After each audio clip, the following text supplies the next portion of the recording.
Why do some people root fruit tree cuttings with almost no effort, while yours rot in the soil every single time? It's not their soil. It's not their luck. It's not some green thumb you weren't born with. It comes down to two cheap things they protect the cutting with in the first 10 minutes, before it ever goes in the ground. Skip that step, and the cutting is usually dead before it had a chance. Do it, and a snipped branch becomes a fruiting tree. Let me show you exactly what's killing your cuttings, because once you see it, you'll never lose them the same way again. Here's the truth most people never learn. A cutting doesn't usually die from one dramatic mistake. It dies quietly, in the first 5 to 10 days, from problems you can't even see happening. You cut a branch off a healthy plant, you push it into soil, and you wait. For a few days it looks fine. Then the leaves start to droop. The stem darkens at the base, and by the time you notice, the cutting lost the fight days ago. You did everything you were told. It still died. So you decide you're just bad at this. You're not bad at this. You're missing what actually controls whether a cutting lives. Think about what you've really done when you take a cutting. You've cut a branch off its life support. It has no roots, so it can't pull up water. It has an open wound at the base, sitting in damp soil full of fungi and bacteria. And it's racing against a clock. It has to grow roots and start drinking again before it either dries out or rots. That's the whole battle. And almost every cutting that dies because it lost that race in one of two ways. It got attacked by fungus at the cut, or it dried out before roots formed. So a cutting needs 3 jobs done for it, and done fast if it's going to survive. The first job is protection. That fresh wound at the base is an open door for fungi and bacteria, and a damp rooting environment is exactly where they thrive. Left unprotected, the cut rots before roots ever appear. This is the same family of fungal problems I covered when we talked about damping off, killing seedlings. If you want the deeper dive on those soil fungi, that video's on the channel. The point here is simple. The wound has to be defended. The second job is moisture and healing. The cutting has no roots to drink with, so it loses water through its surfaces faster than it can replace it. If it dries out, it's done. So you need to seal and hydrate that cut, and slow the water loss to buy time. The third job is the root signal. The cutting needs to be told, biologically, to stop acting like a branch and start making roots, and given the best possible conditions to do it. Get those 3 jobs done: protection, moisture, and the root signal, and the cutting survives long enough to do what it's fully capable of doing on its own. Miss any one of them, and you get the same slow rot you've probably watched too many times. Now, here's why this matters most for fruit trees specifically. Fruit tree seedlings at the nursery are expensive, often $15, $20, $30 each. And a cutting taken from a fruiting plant is a genetic copy of the parent. So a single cutting off a productive pomegranate, fig, currant, gooseberry, or grapevine can become an identical fruiting plant for free. Get good at this, and you stop buying plants entirely. You multiply the ones you already have, and so do your neighbors, from cuttings you'd otherwise have thrown on the compost. And the best part is that the 2 things that handle those 3 jobs are almost certainly in your kitchen right now. One protects the wound from fungus, the other keeps it alive and nudges it toward rooting. Neither costs more than pocket change. Let me show you exactly how to prepare the cutting and use them, because the preparation matters as much as the ingredients. Start with the cutting itself, because if you get this part wrong, the best cinnamon and aloe in the world won't save it. Choose a branch about the thickness of a pencil, up to about the thickness of your finger. Not thinner, not woodier than that. That range has the right balance of stored energy and the ability to push roots. Take it from a healthy, productive plant, and if it's a fruit tree, taking it from a branch that's already fruited means your new plant carries that same fruiting capacity. Now strip most of the leaves off. Leave 1 or 2 small ones at the top at most, or none. This feels backwards to people. Surely the leaves help. But the cutting has no roots to supply water, and every leaf is a surface losing moisture and demanding energy the cutting can't spare yet. Fewer leaves means less water loss and more energy directed where you want it, into making roots. And here's a correction to advice you'll see floating around. If there's fruit or flowers on the cutting, take them off. You'll see videos proudly leaving the fruit on to show it still roots, and sometimes it does, but that's the exception, not the goal.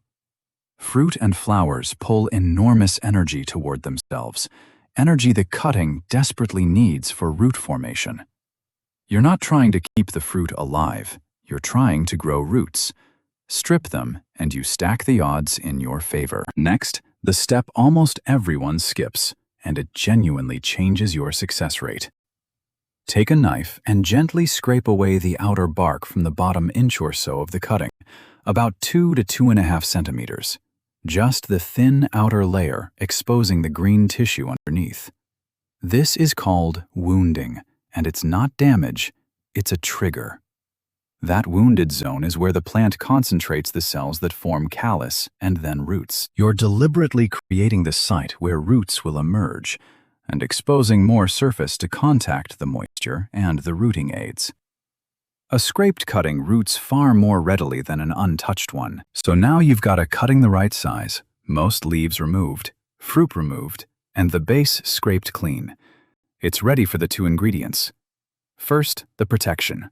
Cinnamon. Take about a teaspoon of ground cinnamon and stir it into roughly a cup of water, around 250 milliliters. Even old, past its best cinnamon from the back of the cupboard works fine for this.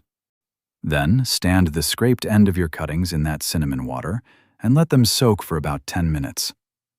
Cinnamon contains a compound called cinnamaldehyde, which is a genuine natural antifungal and antibacterial. That 10-minute soak coats the vulnerable wound and helps shield it from the exact fungi and bacteria that rot cuttings in the first week.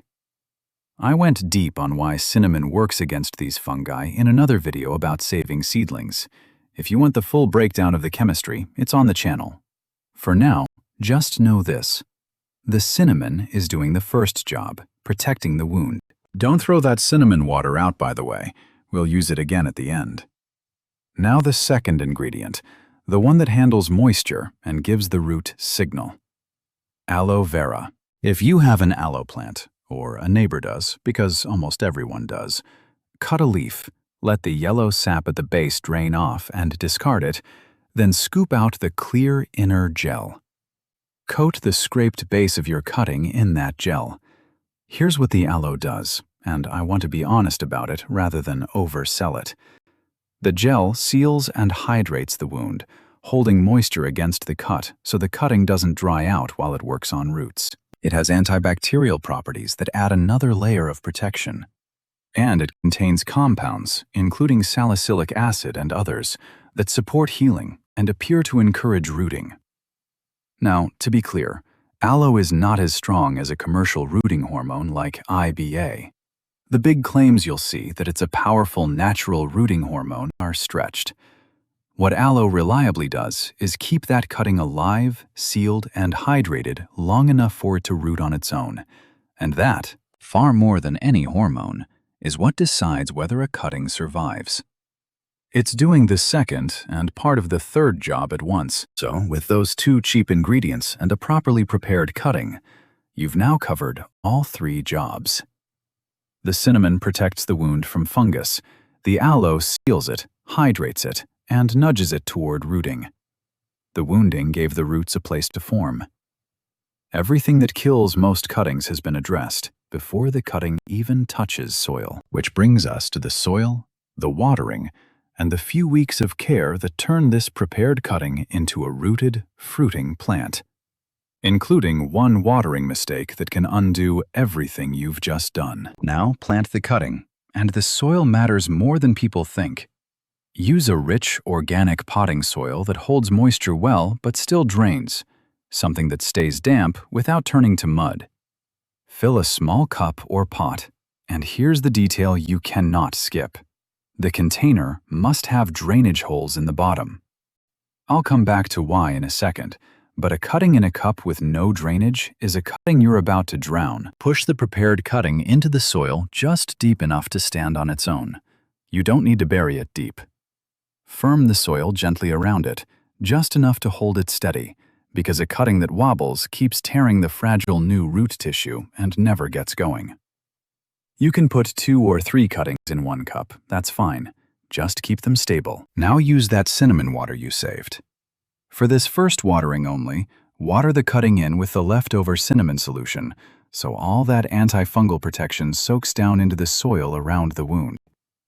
Just this once. After today, you water normally. Don't keep making cinnamon water for every watering. The first soak and this first drench are what matter. And here's the watering mistake that undoes everything.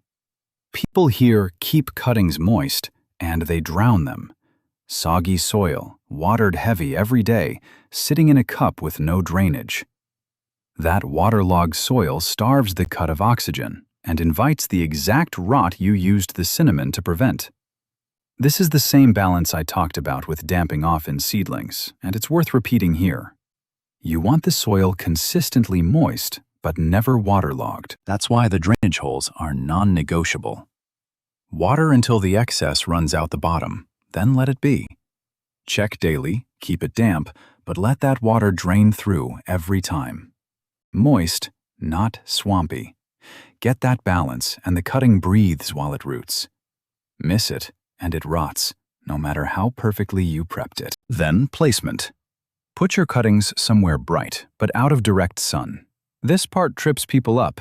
They think a rooting cutting wants full sun, and they cook it. A cutting with no roots can't replace the water that strong direct sun pulls out of it, so it dehydrates and collapses. Bright, indirect light. If your air is very dry, you can loosely cover the cuttings with a clear bag or a cut bottle to hold humidity around them, which takes even more pressure off that water loss problem. Just don't seal it airtight, and give it some air now and then. Now, the timeline. And you need patience here, because this is where people give up too early. For the first couple of weeks, nothing visible happens. The cutting just sits there looking the same, and you'll be tempted to assume it failed. Don't pull it up to check. Roots typically don't even begin forming until around day 20 to 30. By about 60 days, many cuttings are well rooted and ready to plant out. I personally like to baby them for a full 90 days before planting, because by then, the root system is strong enough that the young plant takes off fast and starts fruiting again quickly. With fruit trees like pomegranate and fig, that patience pays off in a plant that establishes hard and produces sooner. Let me be honest about expectations, because I'd rather you succeed than be disappointed. This method dramatically improves your odds, but no technique roots 100% of cuttings 100% of the time. Different plants root at different rates. Figs, currants, gooseberries, and grapes root very easily. Pomegranate roots well. Some other fruit trees are stubborn no matter what you do. Timing matters too. Cuttings taken from soft new growth in late spring and early summer, or from dormant hardwood in late winter, generally root better than cuttings taken at the wrong moment. So if one doesn't take, it isn't a failure of the method.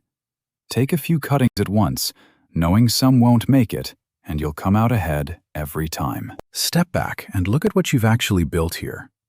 You took a branch that was headed for the compost pile, protected its wound from the fungus that kills most cuttings, sealed and hydrated it so it couldn't dry out, gave it a place to push roots, and then kept it in conditions where it could quietly do the rest.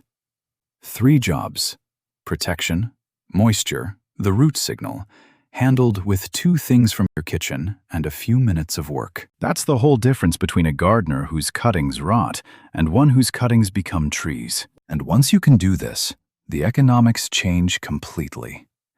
Every productive plant you own, and every one your neighbors own, becomes a source of free copies. A snipped branch becomes a fruiting pomegranate. A trimming becomes a fig tree. You stop paying nursery prices and start multiplying what you already have. So the next time you prune a fruit tree, don't throw those branches away. Prepare a few cuttings, protect them, and give them their 3 jobs. Some will root, and the ones that do cost you nothing but a little cinnamon, a leaf of aloe, and a bit of patience. If this finally explained why your cuttings keep rotting and gave you the 2 cheap things that change it, type the word GROW in the comments and hit the like button. It tells me to keep making these, and it helps the channel reach other gardeners who've been losing cuttings that never needed to be lost.